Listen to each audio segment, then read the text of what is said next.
Senator Curtis. Thank you, Mr. Chairman. Thanks, Mr. Secretary. Thank you for your service. You and I overlapped in the Senate by only a couple of days, and as a result, I've only had the luxury. Those are my 2 best days in the Senate. As a result, I've only had the luxury of watching you from a distance, but I will tell you unequivocally, I'm grateful for your role. I believe unequivocally that you and President Trump have made the world a safer place. I push back on the false narrative that we're not respected. I think we're respected far more than we were around the world, and so I'm grateful for that. I don't know how you get around the world the way that you do. You must have some type of superpower, and I'm grateful for the time you've spent with us this morning. Now, all of that said, I do have a basic concern that I'd like to raise with you. I now chair the Western Hemisphere, which you previously chaired, the subcommittee. And I'm often struggling to get briefings, clear information, or meaningful cooperation from the administration and the State Department. Let me give you 3 specific examples. I suspect most of these are out of your visibility, so I want to bring them to your attention. Senator Kaine and I, who's the ranking member, tried to do a hearing on Venezuela late last year. We were told the State Department would not participate in that hearing.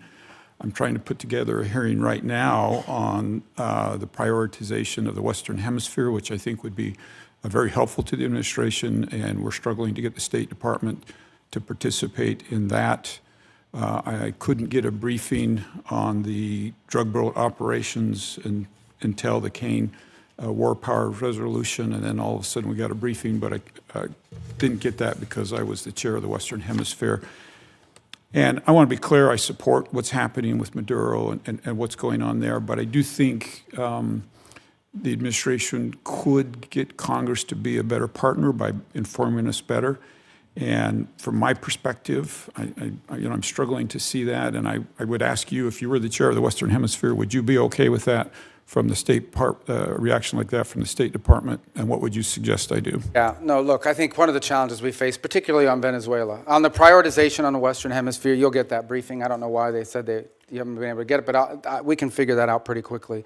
But I would say both on Venezuela and the drug boat operation, here's the challenge that we face. This is a committee, as you said, I was there for many years, that has oversight over the State Department. The drug boat operation, which I support, but is not a State Department operation.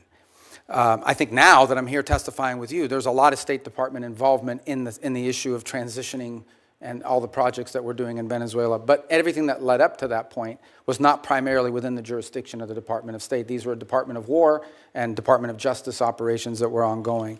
And so for us to struggle in those cases would be to provide you witnesses that could say anything meaningful on a topic that was largely from an interagency perspective in the realm of other agencies. Now, if you were in some of the other committees, I don't know if they've got those hearings, those that perhaps can tell you that are on armed services and the like. So I think that was the struggle both in December with a hearing on Venezuela policy, and again now and with the drug boat one. On the issue of the broader context of our priorities in the Western Hemisphere, I think that's something we most certainly can and will provide because it features prominently in our national security strategy.